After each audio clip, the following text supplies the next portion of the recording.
আজকে আমরা এসেছি গয়নাগ্রাম বলে, এটি সাভারের ভাকুর্তা ইউনিয়নের ভাকুর্তা বাজার সংলগ্ন এলাকায় অবস্থিত এবং এখানে প্রায় 2000 মানুষ নরনারী এই গয়না বানানোর পেশার সাথে জড়িত এবং এই বাজারে এই গয়না বানানো এবং বিক্রেতা হিসেবে প্রায় 200-র অধিক দোকান আছে এখানে।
এই পেশায় কতদিন যাবত ধরে আছেন?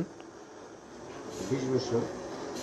আচ্ছা, আপনি কি এখানে আপনারই বিজনেস নাকি আপনি? আমার আচ্ছা, নিজেরই। যাক। এই গ্রামের সবাই কি এই ব্যবসার সাথে জড়িত? মোটামুটি সবাই জড়িত। উনি কি বন্ধ করে দিচ্ছে? ইয়াতে আসছি, ওই যে সাভারে আসছি।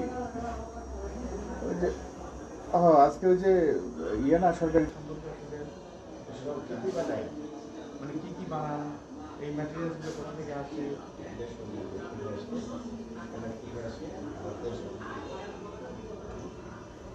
আর আপনারা মানে এটা তো একটা ভ্রমণের গ্রাম, তাই না?